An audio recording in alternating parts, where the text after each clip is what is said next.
Hi, I'm Jim Daly, president of Focus on the Family. Do you remember meeting your future spouse for the first time? What attracted you? Was it their smile, the ways they made you laugh, or how they made you feel? Those early days of dating and getting to know one another are exciting and fun. Everything was just perfect. Then real life happens. You get busy with work and kids, you're doing things at church. Of course, all these things are good, but good things can get in the way of your marriage. You don't have time for date nights or even time to talk, and the risk is your marriage becomes nothing more than a business relationship. What you need to do is recapture that old spark and take your marriage back to those fun and loving days. And that's our goal with today's Perfect 10 Marriage event. We've invited couples from all over the world to share their journey. They know what you're going through because they've gone through it too. They've faced the same challenges and they've learned how to keep falling in love with each other over and over again. Dr. Greg and Erin Smalley are authors, counselors, and marriage experts for Focus on the Family, and they want to help you build a strong and healthy, Christ-honoring marriage. Thanks for joining us for this Perfect 10 Marriage event. And if you're wondering about the title, I'm going to let Greg share that story. Oh, you just had to bring that up, didn't you, Jim? Oh man, he's talking about, I still think it's probably the most craziest conversation we've ever had in our marriage.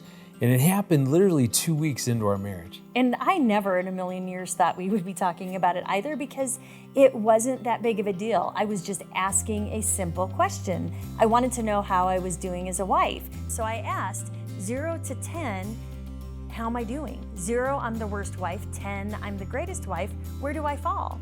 Simple, right guys? So I had no idea even how to answer that. So I actually thought about it, and I thought I came up with a pretty good answer. And I said to her, honey, I'm proud to tell you that you are a 9.3.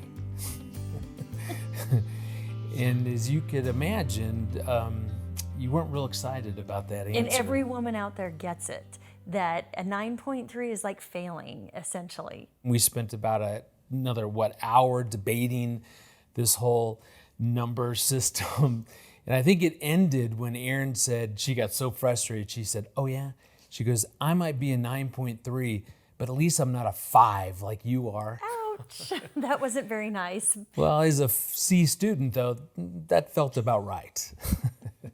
You know what, as I think about that story, I think what really stands out is that I think that we all are striving for that perfect 10 marriage. We don't want the 9.3 marriage. The reality is that Erin and I are imperfect people that are married to each other. There is no perfect 10. We will never be able to get there. As a matter of fact, Erin and I really believe that if you have unwavering commitment, in other words, you are committed to each other for a lifetime. I always tell Erin, I'm with you till the end. So if you have that commitment, but then you're also committed to growing together. See, that's the key. It's not about perfection.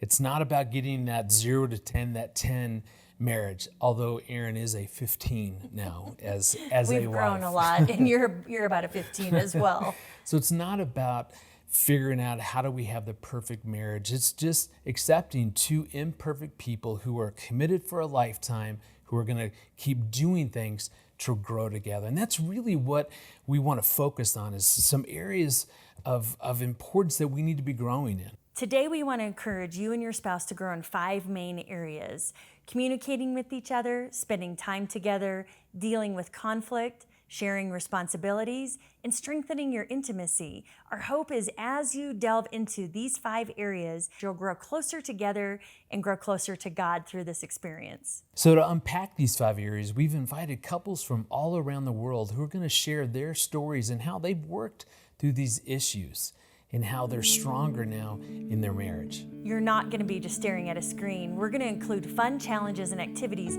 for you and your spouse to participate in together. So before we jump into these 5 growth areas, we want to introduce you to the couples who are going to be sharing their stories. I used to resolve conflict by crying. Every time we had a conflict, I cried. And I didn't say anything, I just cried. And I got mad. And he got mad, and I cried. And that didn't take us anywhere. I think earlier on I probably didn't trust Sbu as much as I do trust him now.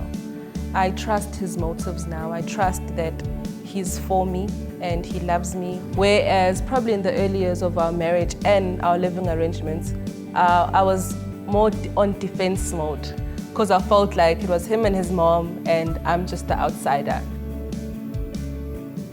Initially, it was just this big blow up, and we were both concerned, was this going to be a track record for ever and a day? But really, the most essential element was actually confronting it and just having the conversation. It wasn't even about the grocery items, it was about what had happened and how we had engaged with that disagreement in that particular issue.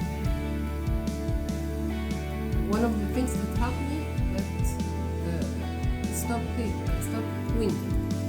It's not you did this, it's I felt so. It really changed the way we argue dramatically.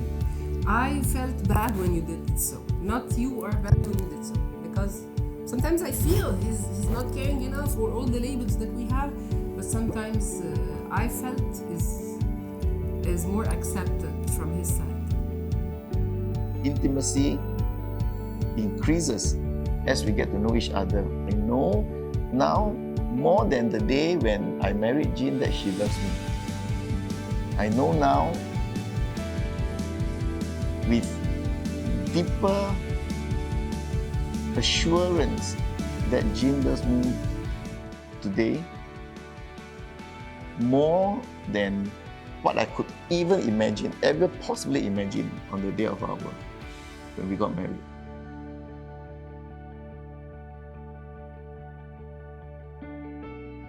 Now that you've met our couples, we can't wait to hear more of their stories, so let's jump right in and talk about the lifeblood of every marriage, communication. So as we all know, communication can be difficult, especially between a husband and a wife. I know often I'll call Greg at work and just launch into a story. For example, one day I was going at lunchtime to play cards with a bunch of my friends. And I had the address, I put it into my GPS, and I pulled up when it said you had arrived. So I got out of my car, walked up the sidewalk, got to the front door, and there was even a sign that said, come on in. So in I went, and I started to look around, and I thought, this doesn't look the same. And I started to realize that I didn't really recognize any of the women either, but I figured, other women are playing this month. And so then a woman in the other room stood up and she said, okay, ladies, come on in for the school meeting.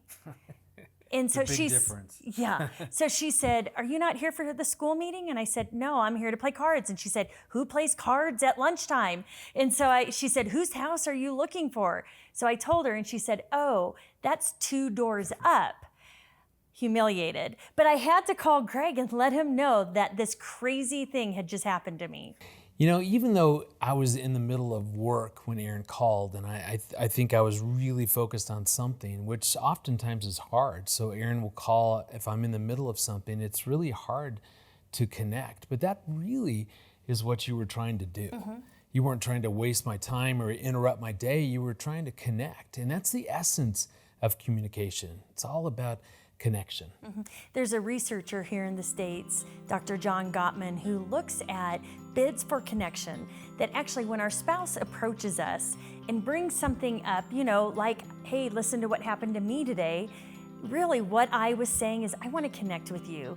And we have a choice. We can ignore it, or we can turn towards and embrace that opportunity. And that's what Greg did that day. I called, although he was working, we had an opportunity to connect. Well, let's now turn to our couples and hear how they've used communication to connect in their marriage.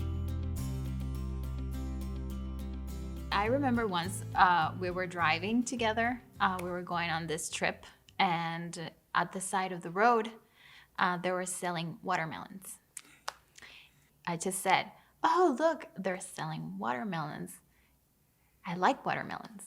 And that was it. And I was And Jason just told me, yeah, I know you like watermelons. And he kept driving.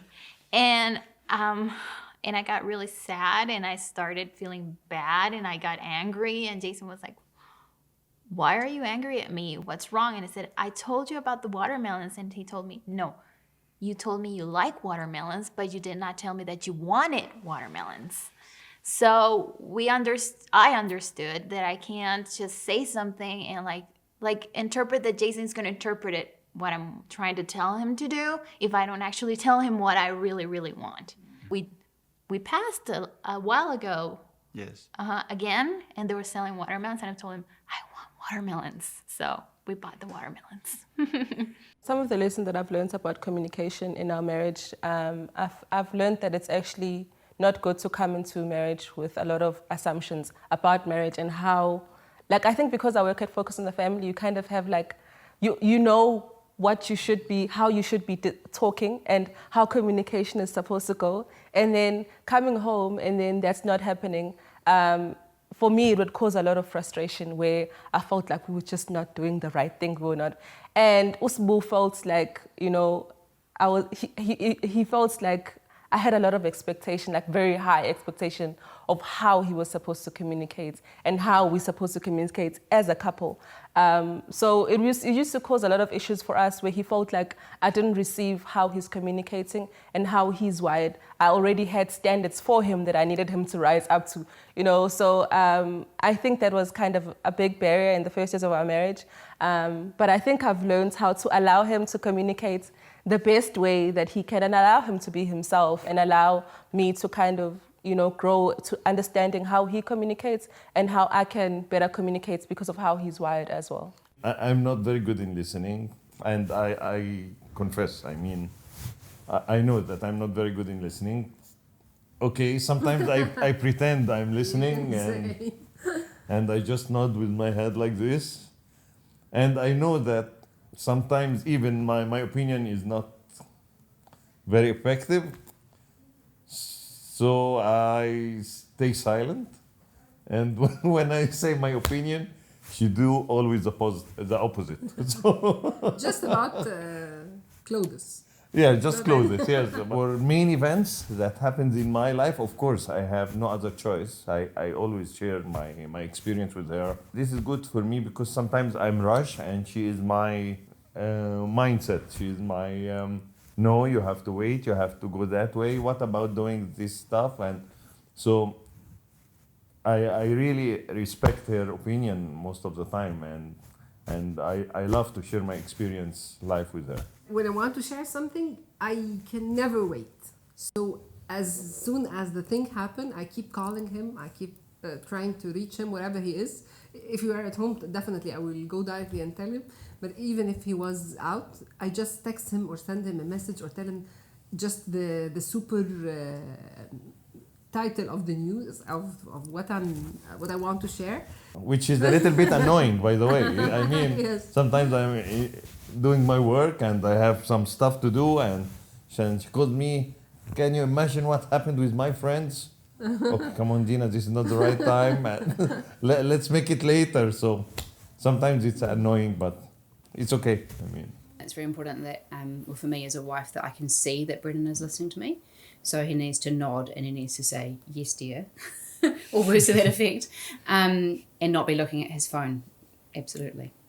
Yeah, I think it's probably one of our weaknesses, but I think that's a human thing too, in the sense that you always tend to want to process the next phase in the discussion. You're thinking about your next point that you want to make, and you don't really listen. And I think particularly for us blokes as well, we don't often hear what's being said. We hear what we want to hear so we can fix it. But what we want to fix often is actually not the thing that needs to be heard and listened to.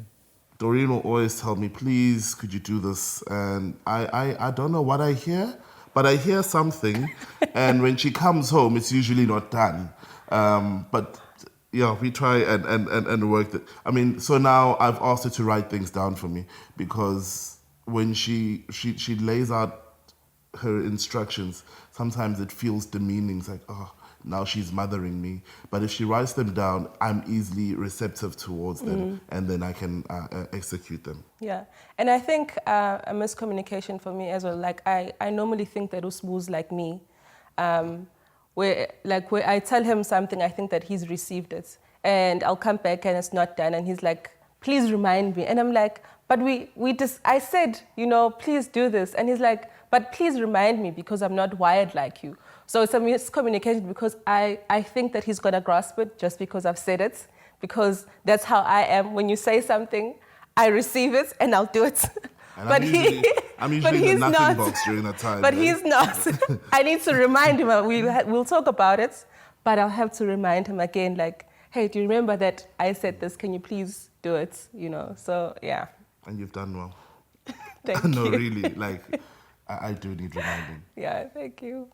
We actually help each other to be a better person. And when he is a better listener, I am less afraid to express my thoughts and my emotions, because some thoughts and emotions, I'm a slow processor, so I need to process my thoughts. And sometimes when I am upset, it takes me a long time to process my thoughts. And because he has become a much better listener, I know that he's not going to jump at me at everything that I say. I know that he's just going to listen through and wait for me to express my thoughts, no matter how long it takes for me to share my emotions. It has definitely gotten better, and therefore we are able to deal with these conflicts. And it takes time. It took time over the years for us to learn to do that.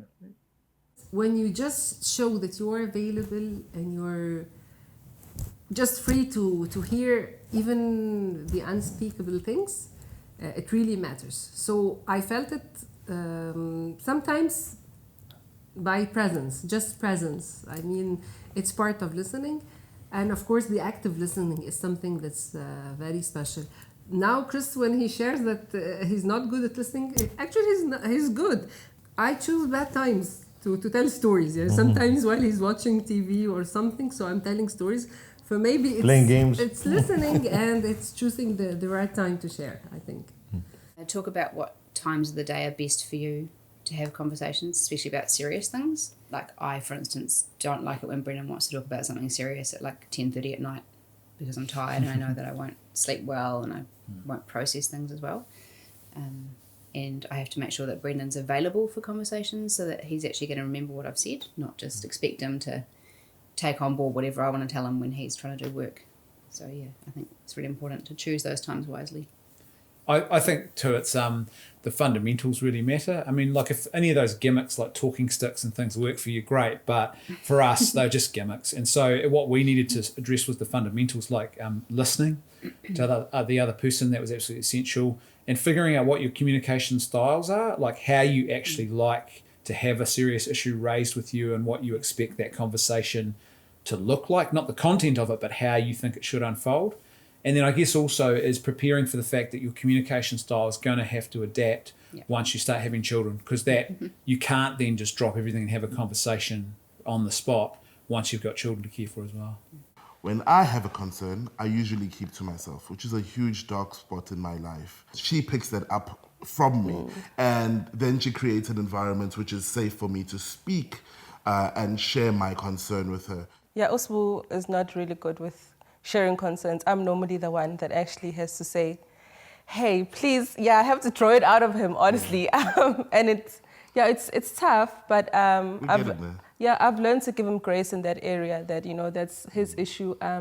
But I think I'm one who normally is able to share concerns. I can even share like on the spot, like, hey, I'm not happy with what you did there. And then I need to try to receive that. That's also an issue. From a very constructive point. Well, it's not personal, that he just receives what I'm saying and doesn't take it personally. In the earlier stages, I took it very personally. Yeah. And then walking away and coming back later gives perspective to what she was saying. Yeah.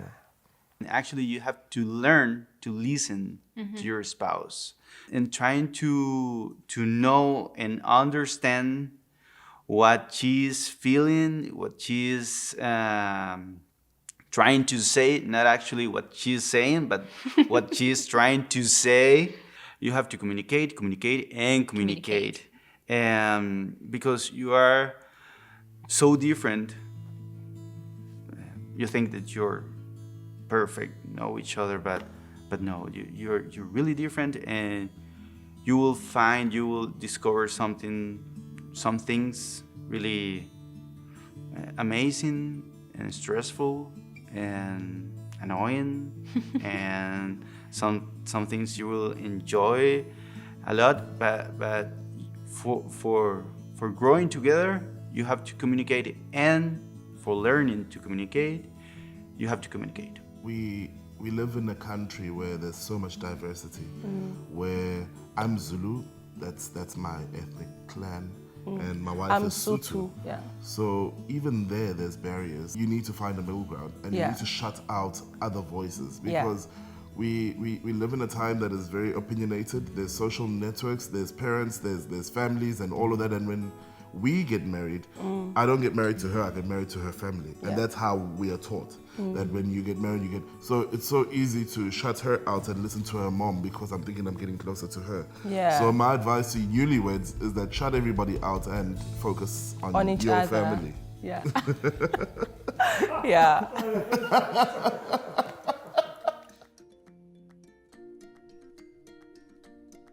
So remember, we told you you're not going to just be staring at a screen. So this is challenge number 1. We're going to give you the opportunity to interact with your spouse around communication. But communication doesn't always involve words. So for many couples, you have a special handshake, a way you hold hands, or some sort of loving gesture that's just between the two of you. And we want you to practice that now. And I know for some of you, you're going, we have nothing. Great. So now's your chance to make one up. I know for us, we've been doing our special handhold for many, many years. It's actually one that's been handed down through the generations of the Smalley family. I can remember your dad telling us, when you hold hands, you gotta put your pinky in between the second and third finger. So when we hold hands, this is what it looks like. And whenever we hold hands like this, for me, it just is a sweet, safe feeling inside, knowing that this is just our special thing. So go ahead and practice yours or make one up, reminisce when this first started, or if it's new, what does it mean between the two of you? Feel free to share your handshake or handhold using hashtag #perfect10marriage.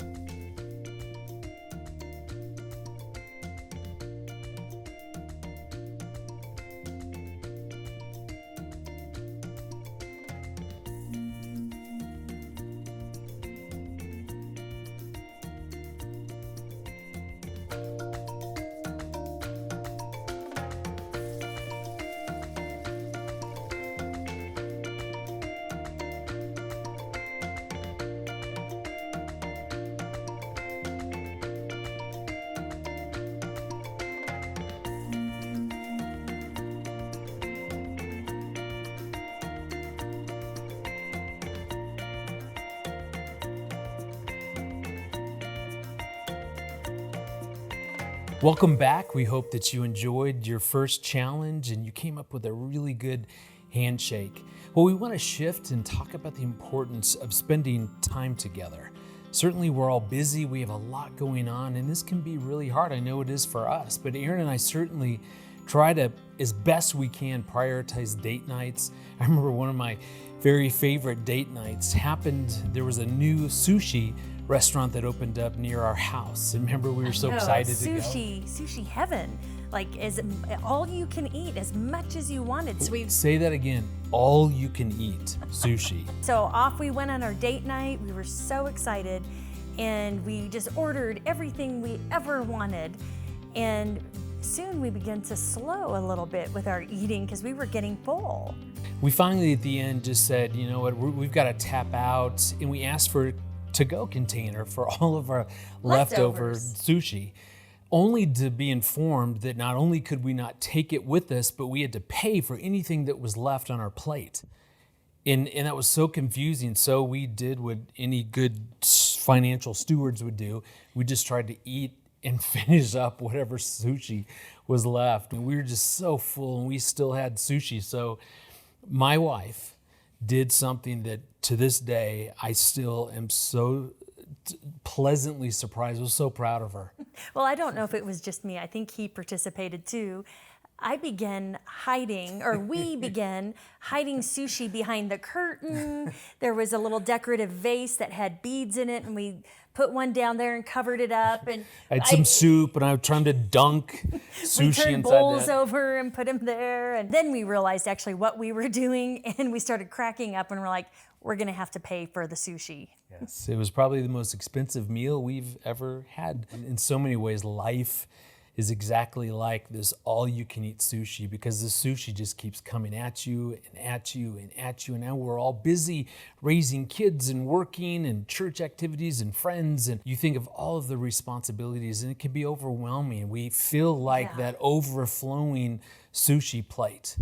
And that's why it can be so hard then to carve out time to spend as a couple, because of all these other responsibilities. But, you know, in many ways, in the same way we got to pick and choose what went on our sushi plate, you know, in life we get to choose. And we need to choose the things that matter the most. And again, Aaron and I, we get busyness. We have 4 children, we get all that. Both of us work. But at the same time, we need to make sure that we're prioritizing each other, making sure that we're spending time together. Well, let's turn to our couples and find out what they've learned about spending time together. So what do we enjoy doing together now? Besides sex. Don't do that. Don't. So earlier on in our marriage, I realized that we're actually quite different. We have different interests. TC enjoys swimming. I hate the water. I get attacked by all sorts of creatures at the beach. So it's terrible. So, you know, so we have to find something that we enjoy together. I've learned to love running with her. Not the run itself, but after the run when we go and eat. It's a wholesome activity that we get to do together, knowing that we're doing it with each other and that we can look forward to more of doing the similar things together. I like to travel with him. I like to watch a movie with him. An English movie. Yeah, an English movie, because we have a different taste in movies. I like cruising with in a car with him, because he drives like crazy. I started to kind of like it, and all the other things we don't do it together. we are totally different people. Yes. We are totally different. I think one of the great joys that probably we have now is, and I think we're discovering this more and more, is our children, like being with our children, and that they're old enough now we can do family outings and even little family walks and things like that. And there's something in that, I think, that really unites us as a husband and wife. I've really liked, in the last few years, we've had the opportunity to travel together a bit more. So I've tacked on a trip with Brendan, like he's traveled for work and I've met him somewhere, and just that discovering new places, and just having that time together. One time when we went in Sydney recently, we went on a tour of the harbour, and remember the host was just hilarious. She was so funny. Coffee. Yeah. We like going on coffee dates. I think drinking coffee together rather than eating a meal, you talk more. When you're eating, you eat and you talk less. But with coffee... Your mouth is preoccupied. Yeah, with coffee, we get to have so much more conversation. I think it was a decision that we took earlier on in our relationship, where we decided to have one car so that we spend more time together, because I felt like every time you have your own car, you go to your way and I go my way. And we were forced to like I was forced to like what she likes, and she was forced to like what I like, you know? And in that tagging along, we realized that, oh, by the way, what you like, I actually do like, and the other way around with you as well, where we'd go to a braai and you'd enjoy it. Our common interest is around the outdoor and food, so that's really something that we enjoy doing together. So in Malaysia, we have this term called jalan-jalan cari makan, and that's what we enjoy doing. Yeah. I like to serve with him as well. I like him in this, when I see him in his service, this is a good time. One thing that's been really important for our family is family dinner. So that's always been a kind of non-negotiable ever since even before we had kids. Just sitting down together, you know, most nights, like minimum 6 out of 7. When you were working the job before this one, he was coming home at odd hours of the morning. On the few times that he was home, it's either he's sleeping or when he's up, he wants to connect with the family, his mom and everyone, because that's who he is. And I felt like it put a lot of strain on our marriage. I really felt like I missed him, like we were growing but not together, like separately. And I was actually pregnant at the time, so yeah, he wasn't home a lot, and I was like, yeah, it wasn't a good time for me. But thank God it wasn't a long period of time. It was about less than a year, but we were able to kind of reconnect again. So I think, yeah, that time was really, really hard. Because of the fact that we had a child coming, it put strain on me emotionally to be able to provide for them. So I worked more. In a couple of months' time, you're bringing someone onto this earth and you've got no savings, you've got literally, so go work and make money. And she's like, I need you. And then when you do have money, oh, by the way, I feel like hot wings. And then you're like, hello, we need to save. And like, I remember I would even ask him to walk with me to the bathroom, just because I was so needy because he was hardly there. Should wake up at 2 o'clock in the morning, have and to I go said, please to the walk loo, with me. and should wake me up to walk her to the loo. And I'm like, Yeah. somebody pray for me. When our son was born, and it was our first baby, and we were tired, and we had a long time of not being out or anything. We finally got the courage to leave him with my mom. For one night. For one night, complete night. And she told me, guys, just have fun and go. So we went eating and we went to the sushi place and we had fun and we were laughing. It was the time of our lives. When we arrived at our house, we were so relaxed that we looked like we were drunk. And we couldn't stop laughing. We couldn't get out of the car. We couldn't even open the door. And I remember we just hugged each other and went right to sleep. I think that was the best time we've had. Yes. I think too, you've got to prioritize that being together. It's easy when there's no children on the scene, but once children start arriving, and rightly so, they make their own demands of us, and that helps us to become better people, but it also means that they make demands of us. And so often marriage relationships suffer because people all of a sudden aren't as intentional about the spending time with the spouse. I think it's so important when you're a newlywed, going into marriage, it's so important to be friends, like become best friends, like try and find ways that you guys can grow your relationship to become best buddies. I think if that's your mentality, marriage becomes fun. I think it should be fun. It shouldn't be something that's just the serious thing, it should be fun. I'm a pastor. It's easy to get over schedule on ministry. And I used to do that. My ministry was my priority over my family. And I ignored Pamela and a lot. And that really hurt our relationship a lot. Jason is a very good father, and and I am a very good mother. So we fell into a routine of being parents but not being spouses. And I ignored him just to take care of all the attention that our kids needed, and he did the same. Thank God we realized that we were doing that, and again we asked for help, and we corrected what needed to be done, set priorities straight, set our marriage as a priority before being parents, and it's been a good decision. There's some things that you do when you're engaged that you should keep doing once you're married. For example, trying to conquer your spouse's heart every single day.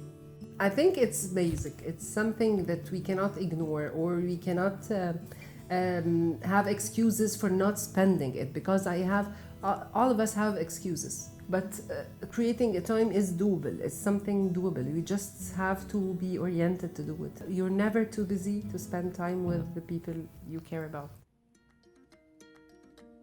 Okay, so here's your second challenge.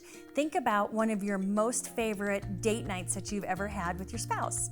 Talk about it, and then go ahead and start planning another date night similar to it. And we'd love to hear from you and love to see pictures. You can share those with us using the hashtag #Perfect10Marriage.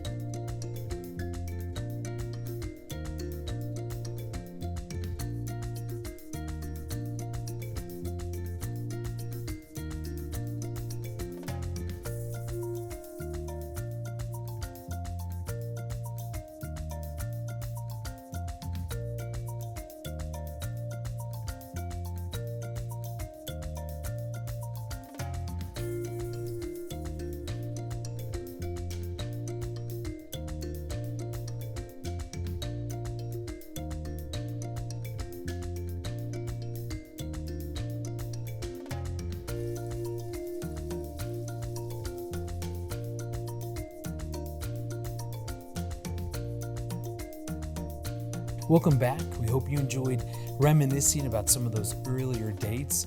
Aaron and I want to talk about such an important topic, and that's conflict. And certainly if you have a perfect 10 marriage, you never experience conflict. I know we don't, at least we haven't in the last 5 minutes, because all of us experience conflict.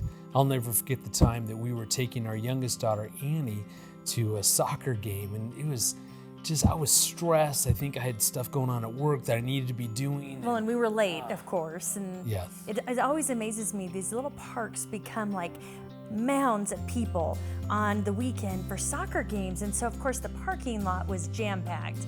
There were cars lining the street. Not to mention that I had my young daughter in the back seat telling me where I should turn and how I should park. And hurry up, Dad, hurry up, I'm gonna be late. I mean, I was so stressed by this time that I was done. And finally a spot opens up, and so I'm trying to parallel park into the spot, which I can do. So I want that to be clear. I can parallel park. I don't know what was going on, but I was having the hardest time. So I'd pull and turn and then have to stop and pull up again and then try it again. And it was like after the third time, my darling wife goes, "Do you need me to park the car?"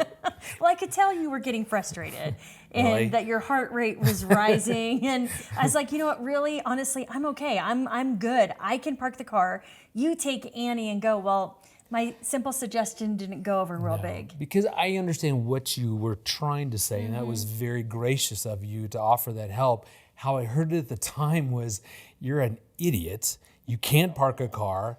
Failure, so why don't you let a real parker drive the car, whatever. And so all I did is I slammed the car into park in the middle of the road, and I get out and I'm gone. I leave. I'm done with all of this. And I probably got about 10 steps, and then the thought occurred to me that if I leave my wife and young daughter alone in the middle of the road, it's probably not going to bode well for me. And so I came back and I apologized for my toddler-like outburst, and I'm sure we worked through it. Here we are, still in love. I believe we actually worked through it sitting on the sidelines of the game that day. We had a good little talk about, we've been going to soccer games for many, many, many years. Yeah. You know what? The bottom line is all of us experience conflict. So the perfect 10 marriage is not going to be absent of conflict, because it's normal. It's just a part of life when you have two people who are very different trying to do life together 24/7. It's going to create conflict, and that's okay. And often when we hear the word conflict, we even have a reaction to it. So often what we'll end up doing is avoiding conflict. We want to encourage you, don't avoid conflict. It doesn't have to be combat. Combat is where we're saying awful things and leaving your family in the middle of the road, slamming the car into park and walking away. We're not talking about that. We're talking about working through differences, because when we don't talk about it or when we avoid it, what we actually do is bury things alive. And then what ends up happening is we end up becoming bitter and frustrated and angry, and the next time something happens, we have even a bigger reaction to it. So it's important that we don't avoid it, but we do it in a healthy way. I love in the Bible, in the New Testament, James 1:2 says that when trials come your way, consider that an opportunity. And that's been so helpful for me to see conflict as an opportunity, so that we don't end up avoiding it like at the soccer game, that we can figure this out in a way that feels good to both of us. So let's go back to our couples and hear how they've learned how to manage conflict in their marriage. Well, I think one of the first big ones we ever had, wasn't it, was not long after we got back from our honeymoon, and it was over something so trivial and silly. It was how grocery items should be stacked in the cupboard. And initially it was just this big blow up, and we were both concerned, was this going to be our track record for ever and a day? But really the most essential element was actually confronting it and just having the conversation. It wasn't even about the grocery items, it was about what had happened and how we had engaged with that disagreement in that particular issue. So actually having the conversation was the biggest thing, sitting down together and saying, right, let's talk about what just happened. We had just gotten married. we had all these hopes and dreams of getting married and moving out. And then my business literally came down 2 months before our wedding. I had to sell our car to finance the wedding. The wedding, yeah. And then it was evident to us then that, you know what, we are not moving out. We'll have to stay with the in-laws. His And mom. which is my family. Yay. Yeah, we still have the scars to prove it, or to show for it. But for me, there was no transition because I'm still at home. Yeah. And for her, it's all the transition because now she's moved out of her home and had to come into my home and also try and get into my life. It was constant conflict there because Smooth thoughts, nothing is going to change. I'm at home. I continue doing what I've always done. My relationship with with his mom stays the same. And I'm basically just like an extra added member into the family. Yeah. You know, and things are just going to go as how they used to, you know. He's going to come home, watch movies with his mom until late, come to bed whenever he wants to. It was difficult to leave and cleave. And because you had to be the rock, the shoulder, the everything for your mother during the times of her abusive relationship, you assumed the role of being a father in this home. Your brothers still look up to you. Your brothers still need guidance. And now you need to leave all of that and cleave to someone else, and it was difficult. I didn't realize it was difficult for me. I thought that, no, you just don't understand. Yeah, you know? it was because you don't want to be responsible for your family. You don't understand Yeah. me. When actually I wasn't doing what was right in the eyes of God for me. He's instructed me to love this woman. And I was sharing that love with other people. And it took a while it still is constant reminding. Yeah. It still is. I backslide now and again because we're a very close family. I think in this area, I've really learned to give Osbu a lot of grace because I understand the background. I actually put myself in her shoes and I said, I'm also a prior single mom, and this could have been me to my son's wife, you know? So I looked at it from that perspective, and God has really shifted my heart. I'm able to give him so much more grace and not think that he's doing this on purpose and doing this to annoy me. For him to kind of uproot himself from the relationship that he has with his mom will happen gradually. It's not something that's going to happen overnight. Yeah. And we've only been married for 4 years, you know, so some battles and some stuff that we argue about will happen gradually. Not everything will happen overnight. Yeah. So I've learned to give him a lot of grace in that area. We used to argue a lot about non-important things, I think. And we found ourselves frequently arguing about some things that we really don't care. For example, which restaurant should we pick instead of another one? So one day driving, and we were arguing about this, we stopped the car and we decided that we would never fight about that again. And we decided that for non-really important things or decisions, we were going to decide which one of us should decide, and the other one should accept that decision. And respect it. And that has worked really well for us for a couple of years already. I used to resolve conflict by crying. I always cried. Every time we had a conflict, I cried. And I didn't say anything, I just cried. And I got mad. And he got mad, and I cried. And that didn't take us anywhere. And then for a period of time, not a long time, I didn't say anything. And I was just rolled with it. But that's starting hurting my heart and hurting our relationship more than we even imagined.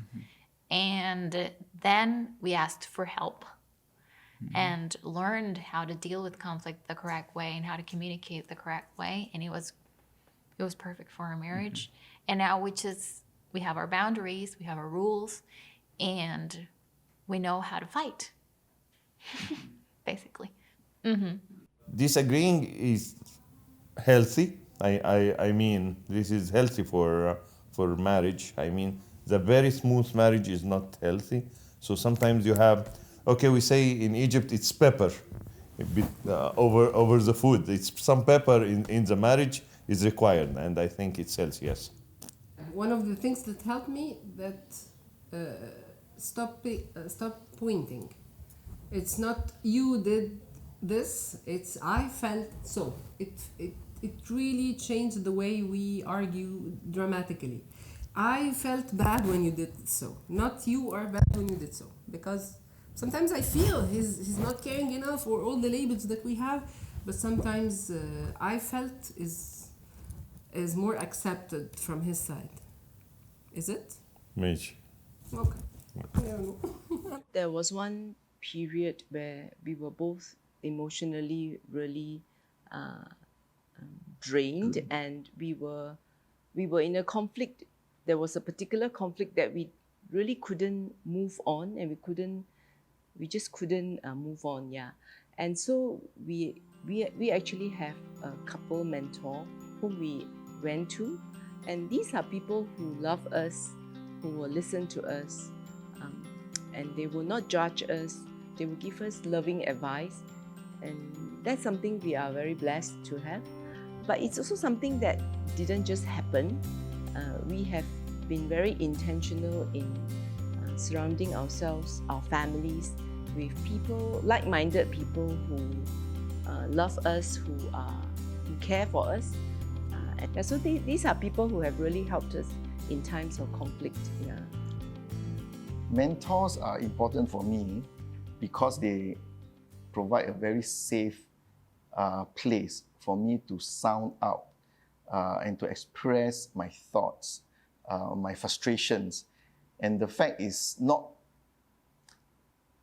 everything that I have in my mind, I'm able to say it directly to Jean. So having a safe place where I can express and to hear them reflecting back of what I've said really helps clarify my thoughts, and also to give me a different perspective of the conflicts. And that is really precious, because the fact of the matter is that when we are in the time of conflict, in my mind, I'm not thinking clearly. And when you mix it with all the emotions, a third party who love us, who have the clarity of the situation as they listen to us, is definitely helpful support during such time. Don't argue when you're hungry, don't argue when you're tired. Yeah, that's two big ones. Two big ones for us, yeah. No kids around, so not that, if we needed to duke something out and it needed to be done, it's not you're trying to hide it from the children, it's just that the children often want to know what's going on. Or they want to be involved in the sense that they're hungry, they want to do their homework or whatever, and just as you're getting your momentum out and getting a fruitful discussion going, all of a sudden you're distracted by something else. So you actually need time to actually complete the conversation. No yelling. Mm-hmm. There's no yelling allowed. And you can't use, I don't know how to say this, hurtful words. Mm-hmm. They're just not permitted in our house. We don't yell. Other rules is we wait until our emotions are settled before talking or before, starting into this conflict. We know we're mad at each other. We know there's something not going well. Mm-hmm. So we wait. We wait until our emotions settle. And when the time, we also pick the correct space and time. I respect if he needs his space, and he respects if I need my space. And when we're ready, okay, I'm ready. And we start discussing the conflict that we're having. But the first rule in our house is no yelling. Well, lately, I learned to stop talking. When I stop talking, I give myself some time to relax, to rethink, and maybe find some solutions. I know that sometimes it's not acceptable for her when I stop talking, but I can give myself some break inside the negotiation, inside the fight, whatever you call it, to reposition, to put myself in another place, to calm down and finish this problem. Yes, actually, this is something that used to annoy me, but as I told you, we change by time. It used to annoy me, but surprisingly, I found myself teaching this to my daughter. So I told her, when you're angry, don't respond at once. So I found myself teaching her to do his way, not my way, because I used to speak a lot when I'm angry. I used to express. Maybe I don't say bad words, but I always express. I don't like this, don't do it again, but he's silent more the time. I say bad words from inside. No, I'm kidding. I've realized that when she disagrees with me, she's still on my team. You know, we can't all be strikers in a football or in a soccer game. We can't all be defenders. One of us has to play in as goalie. One of us has to then sit on the bench sometimes. And we might not want to, but it's for the benefits of this team. I think earlier on, I probably didn't trust Sbu as much as I do trust him now. I trust his motives now. I trust that he's for me and he loves me and he wants to see me grow and he wants to see me become better. Whereas probably in the early years of our marriage and our living arrangements, I was more on defense mode because I felt like it was him and his mom and I'm just the outsider. Where now I trust his motives. I know that he's for me and he wants us to grow, he loves me, and he's for what we are building. So even when disagreements do come, I'm not on defense mode. Like, I can hear him and I can understand and I can receive from him when he says, you are wrong and can we, do this in a different way. I don't think that he's trying to fight me or, he's just against me. I can receive him because I really do trust his motives. I trust that he's for me, and as he said, that we are on the same team. And not everything has to turn into an argument. I can just receive from him, apologize, and we move on. So challenge number 3, once you've worked through conflict, there's an opportunity to reconnect. And so maybe you've developed traditions of how do we reconnect after we've had conflict. Maybe it's going out for coffee, or maybe it's dancing, taking time to dance. So we want to challenge you, take 60 seconds right now, right where you are. Maybe it's your living room or maybe you're in your kitchen, to dance with your spouse. Guys, I want you to reach out, take the hand of your wife and invite her to dance with you.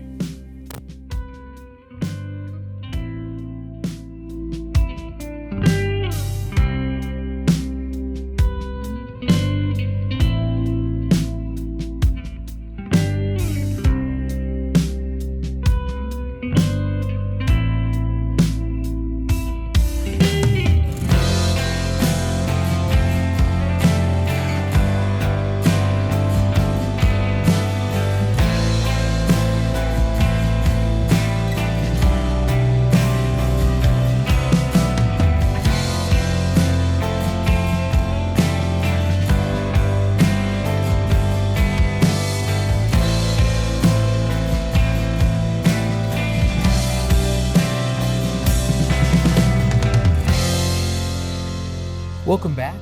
We hope that you thoroughly enjoyed dancing together. We'd love to see pictures, so use the hashtag #perfect10marriage and you can show those. I'm sure you guys looked beautiful as you danced. Another area that we want to focus on is how do we make decisions together as a team? How do we divide up household responsibilities and really stay connected? Because the chore wars can create a lot of difficulties in your marriage. I know for us it does. I'll never forget the time that I came home from work. As I walked in, I could just see the chaos from you trying to manage the kids and homework, and you were preparing dinner. As there was so much going on, and instantly I recognized, I need to jump in and help. And so I simply said to Aaron, hey, how can I help?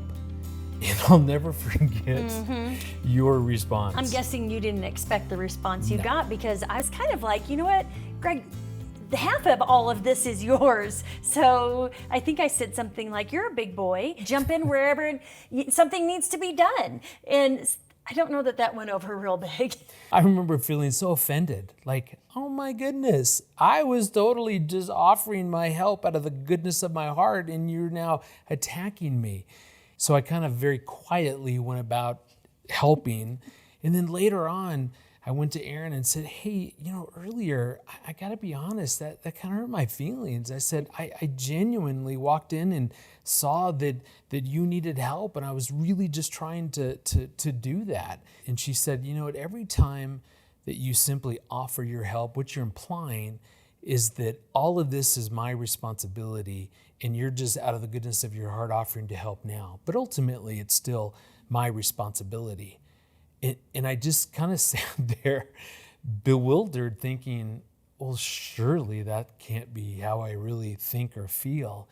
And honestly, you guys, the more we talked about this, the more that I realized that that's probably pretty accurate. Yeah, I hear about this a lot with the couples I work with in marriage counseling. And so I know that it's not just us that deals with this. Really, the question I was asking that day, you were saying, how can I help? Well, really what I was wanting to know is, are we in this together? Are you with me in every area of our life? And I see time and time again, and I know from my own experience as well, that when one person feels like they are carrying the bulk of the load, that resentment can set in, bitterness can set in, someone can feel like they're being taken advantage of, and that just doesn't go well relationally. No, it creates such disconnection in the relationship. But I think at the end of the day, as we're dealing with these chore wars, we've got to figure out some way to divide this up in a way that feels good to both people. It can't just be what feels good to me. It's got to be something that feels good for both of us. And so I know if our attitude is we're both equally responsible, we're trying to outserve one another, and then we're finding solutions that feel good to both of us, I know that we'll get through this. And I know our couples have gone through very similar experiences. So let's listen to how they've managed chore wars. For responsibilities at home, we decided to go for what we like to do. Mm-hmm. For example, I love to cook, so I cook at home. I don't cook. Breakfast, lunch. I don't cook. Dinner, snacks. I do all the cooking. Yes. Okay? Pamela loves to do the laundry. For some weird reason, I do. So what we did is we chose what we liked, and the other things we just divided them. Mm-hmm. So we have like a chart where everybody knows what they have to do and when they have to do it. It's not always, done so strictly like it's supposed to, but that's how we decided. First we chose what we liked, and then the other things that none of us liked, we divided them. Everybody who knows me know that I'm really bad at cooking. I'm not a kitchen person. Yeah. I do cleaning, I do anything. I don't like cooking. I don't like being in the kitchen. So Chris, one of the things that really marked my life journey, that I do my cooking and I make my food for the family every day. This is something really, I don't like it. But he sometimes texts me while he was in the living room. So he texts me and he tells me, the house smells amazing. The food you're making with love. So it's not anything special, but this affected me very, very positive. So I was very keen since the beginning. I think I got this message 4 or 5 years after marriage or something. It left a very good impact on me. So I'm so keen about making food. But that's only when I'm in a good mood. Oh, sometimes. Otherwise, no. I've divided my responsibilities by listening to her. I guess that's the right thing to do. It's the safest thing to do. Just listen to your wife. That everything else will fall into place. No, but honestly, I'm the fun parent, if there's ever such a thing. Yeah. And she's the parent.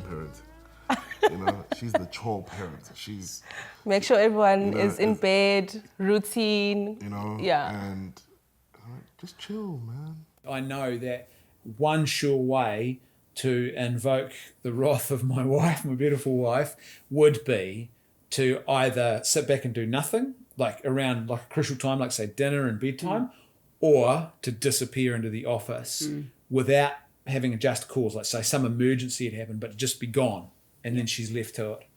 That would be absolutely, that's dynamite in our family, you know, throwing dynamite into the arena.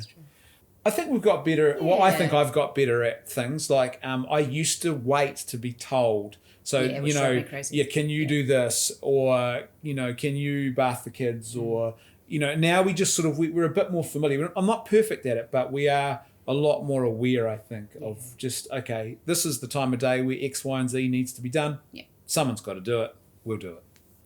I think it came by nature. I mean, we did not decide from the very beginning that you are going to do X, Y, Z, I'm going to do ABC. Yeah, we wasn't that kind of organized couple that we agreed on certain terms or stuff like that. It goes like a household is wife's thing and work is both of us think.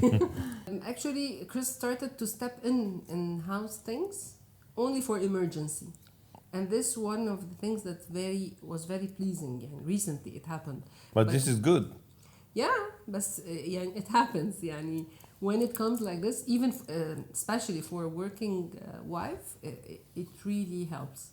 I think in the Eastern culture we don't have this commonly, that the man helps in the house, but when he do, it really reflects on her spirit, I think. Because I work a bit later, and when he's working from home, when I come home, he knows I'm hungry. He will always prepare some food for me. So it's these little things like these fill our banks, because our banks will get drained with all the busyness and all that.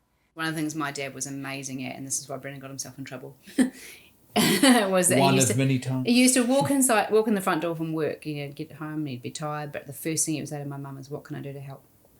And I just assumed that's what would happen in marriage, but that's, as I found out, 90% of the time most men don't do that. So just to ask what you can do. When we moved into our own place, I automatically thought, Usbu's just gonna, it's half, you know, he's gonna come through. And he's grew up with a helper all of his life. Like, they've always had a helper. And I've never, ever had a maid. Like, we did everything at home. I think in this season of our marriage, we've realized that, you know... We are the maids. I'm joking. That's just me. No, we honestly, I apologize. We've honestly realized that we help each other. We need to help each other. There's no person that's going to wake up and have the whole house cleaned by the time we wake up. You know, we need to wake up and actually sweep the house. We need to clean the house. Please remember, when you're taking off your stuff, hang them if they're dirty. Here's the washing baskets, not on the side, not next to, but inside, you know, because there's no helper to do that. But even then, I've had to give him grace in certain areas. On a bad day, I don't have as much grace as I do on a good day. But yeah, we've learned to now share, because we're in our own place and we can understand each other and the background and the families that we come from. So it's helped. So I used to remind Chris that you have to do this. And when he even asked me, this is something bad about me. And when he even asked me to do it, his part, I started to say no. And this was a big success to me. I started to say no, right? Yes. I think there is something that it should be mentioned for all the newly man up. Because I do hear a lot of the problems for newlyweds, but the common problem is not stepping into the responsibility. And someone is doing nothing and the other one is trying hard to do everything. And this usually fails at the end. No one could do it. Even a super perfect person, he cannot do it alone. Yeah, you are sharing new life, and responsibility is a must. I mean, it's not an option. So as soon as you decided to get married, it's a new life full of responsibility, and it's a must. It's not really 50-50 either. Like, people sell it as 50-50, and individual couples have different ways of dealing with that. But I think ultimately a marriage is ultimately about 100-100. You both give 100%. And what that means is there are certain areas where I think for me as a father and a husband, I just have to own that responsibility, and it's all mine. It's not 50-50. Other areas it will be 50-50. Then other areas Katie owns it as 100% hers. And that, you know, it's not, I think perhaps sometimes we go in thinking literally everything will be divided neatly in that way. It doesn't really work that way in a relationship. And I think understanding each other's mental load, you know, like if I certainly walk around most of the day thinking about the kids and what I need to do for the kids and the groceries I need to get and the meals I'm planning, and sometimes that can become quite a weight on me, but not to then turn around and think, oh, well, that's not fair because he doesn't have a mental load, because his mental load is just different to mine. You know, to understand that his mental load is work and much bigger picture stuff. But to appreciate each other's load is important. I would say don't assume that someone has the responsibility for something specific. Write it down. For example, if you're a man, don't assume that your wife has to cook and to love to clean and everything. I mean, you're a couple and you're responsible for the entire duties of the house, not just one. And so talk about it. It's a shared responsibility. Remember that it's your home. It's your house. It's not your house, it's your home. And you're serving each other. So also have initiative. Don't expect the other one to do things. If you find a dirty plate or if something's thrown in the middle of the living room, just don't assume the other one will pick it up. Do it yourself. You're serving each other. So that's a good, you always think that you're serving your spouse and you're making your home beautiful. So I think that's the key. Challenge number 4, here it is. How do we say thank you to our spouse? Typically what we do is thank strangers, really strangers on the street, more than we thank our spouse for what they do. Because again, we're both busy and we're both doing a lot at home and outside of the home. So how do we genuinely thank our spouses? There's a difference between affirmation and gratitude. Affirmation is affirming something in your spouse. That's a good thing. But what we're talking about right now is gratitude. We're thanking them for something that they have done. So right here, right now, I want you to turn towards your spouse and express a heartfelt thank you for something that they have done, maybe in the last 24 hours or maybe the last 24 years. For example, you know what, Greg? You get up every single morning and you exercise, you empty the dishwasher, and then you go to work. And I don't know the last time I actually thanked you for taking care of yourself, for taking care of the dishes, as well as going to work and working hard for our family. So thank you.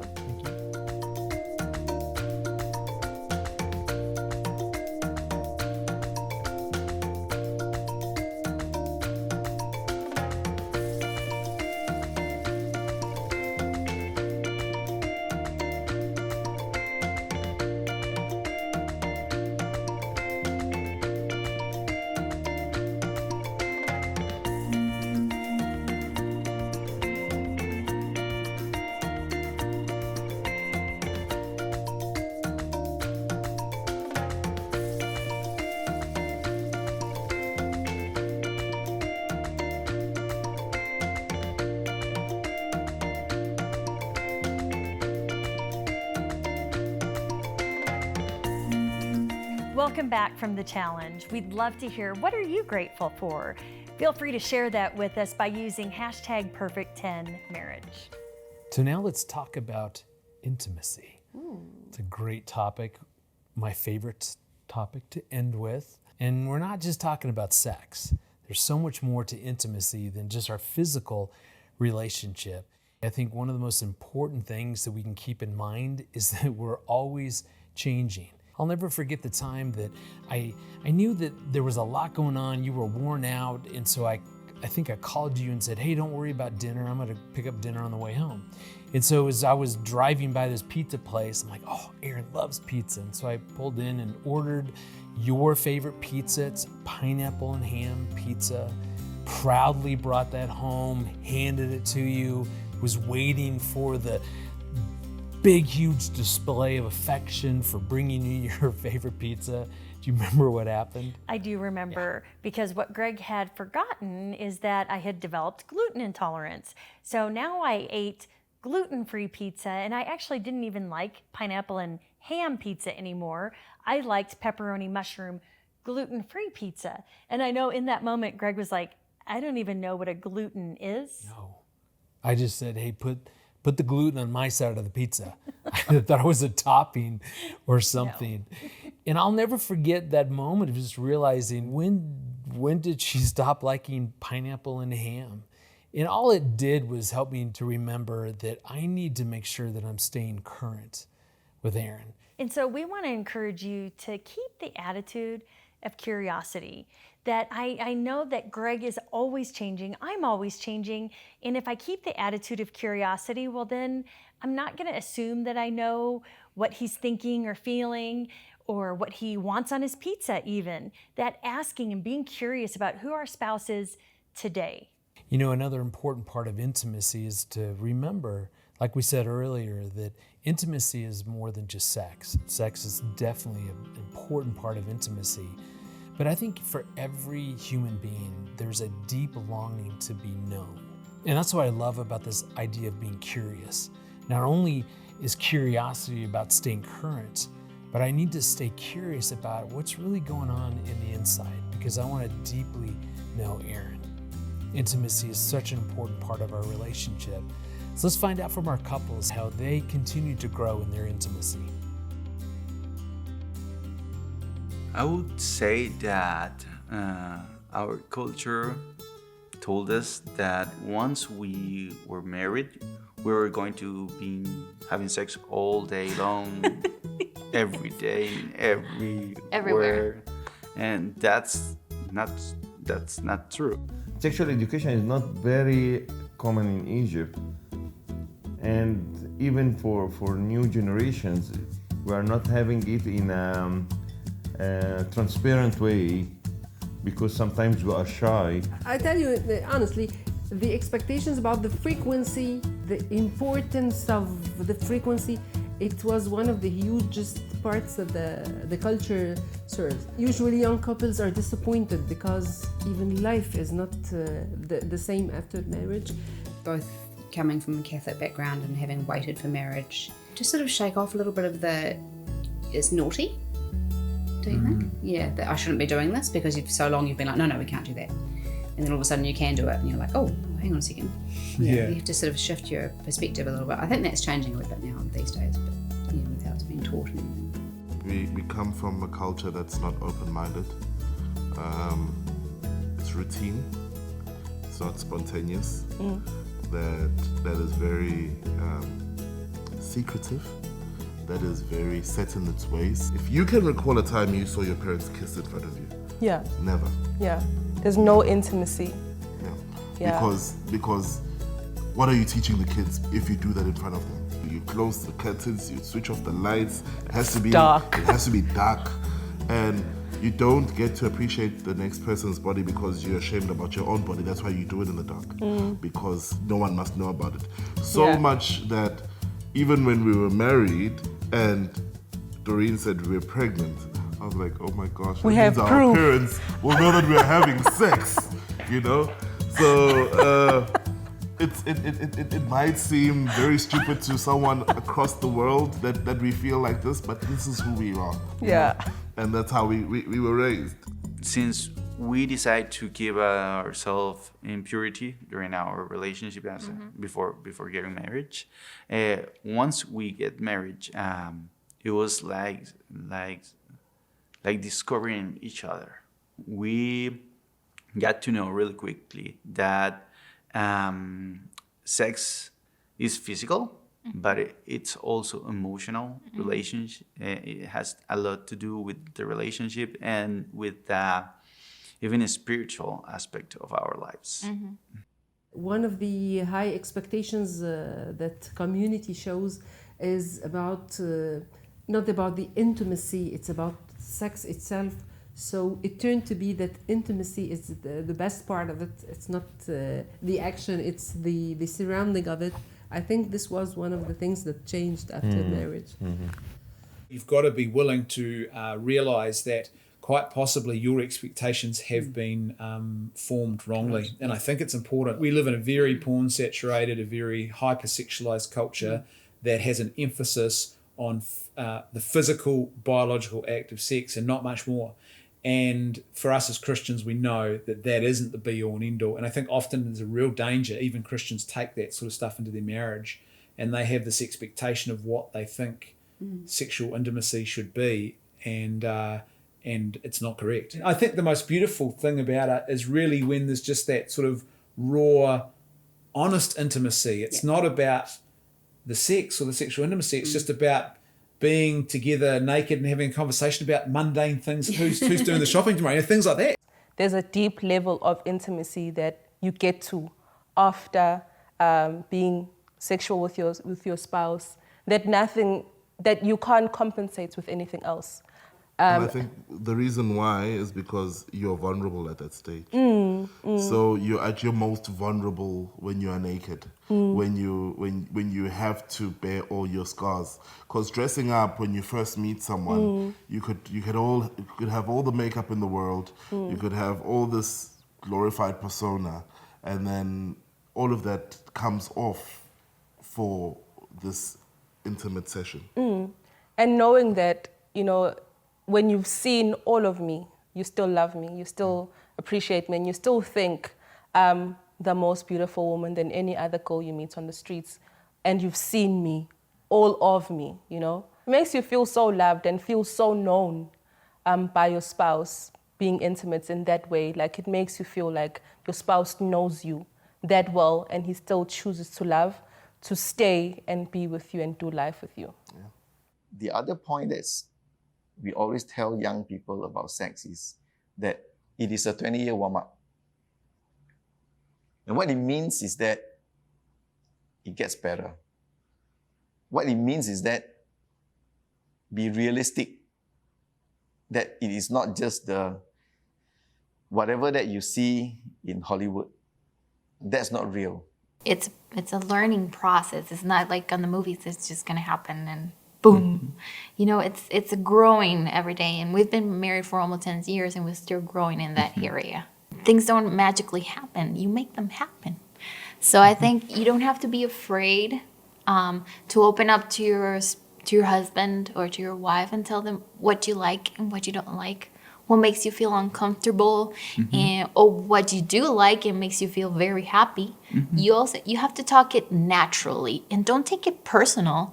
If the other person tells you, what, I did not feel comfortable with this, I did not like this, don't take it personal. They're not offending you. You're growing together.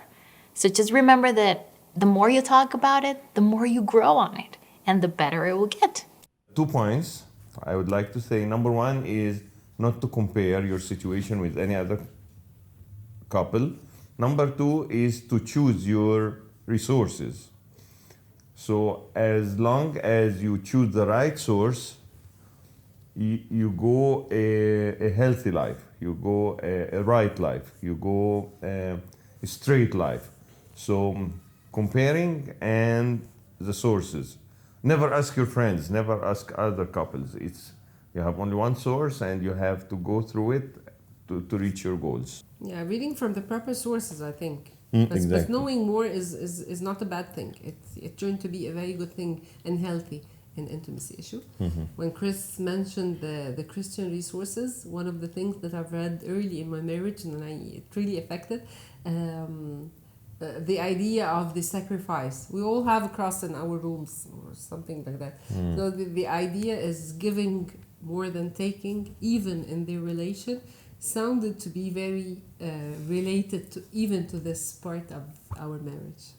I think a lot of discussions need to be had about sex. I think we need to kind of remove this blankets or the secrecy around intimacy and sex. It's a conversation that you guys need to have regularly. Like, how am I doing? Am I still okay? Keep up the good work. We had two very different experiences of that.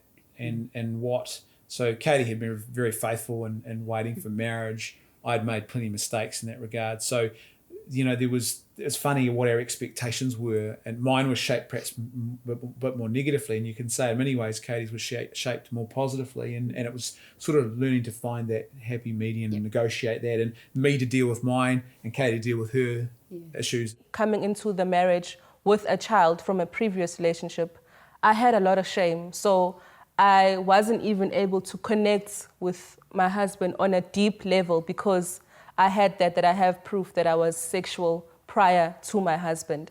So for me, I had a lot of shame, and it actually kept me from actually being as open, intimate-wise, and even enjoying sex because I had those emotional issues that I had.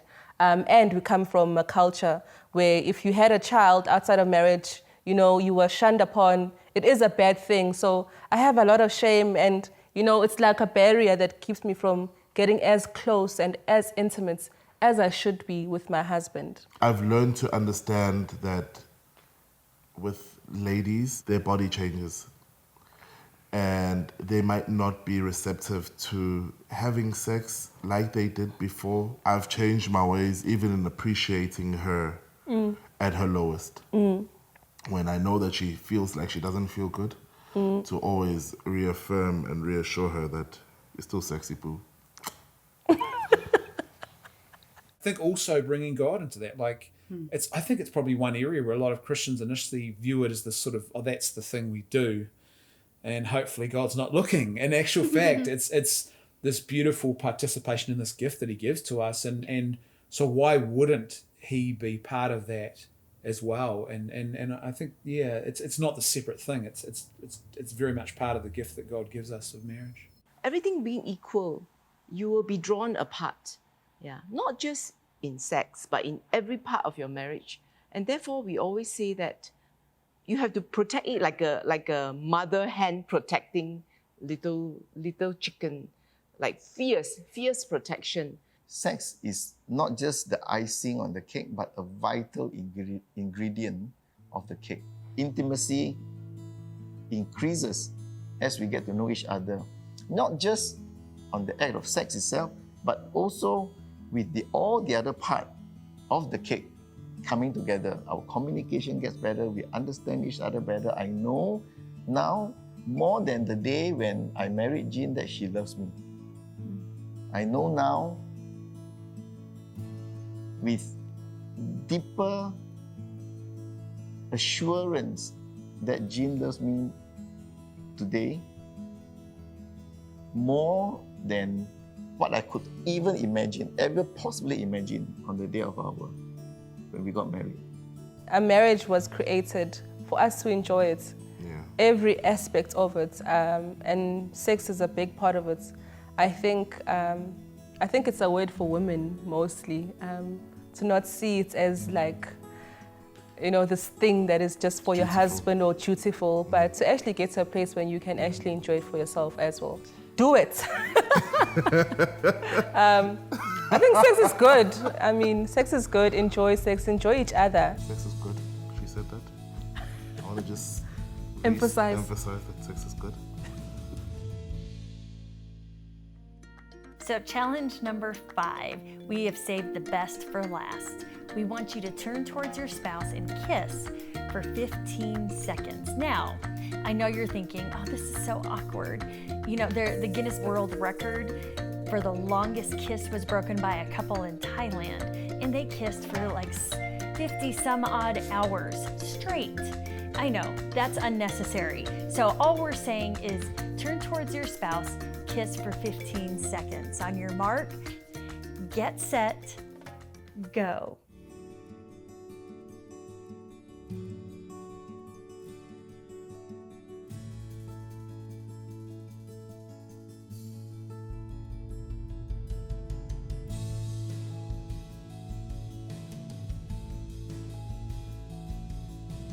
Welcome back.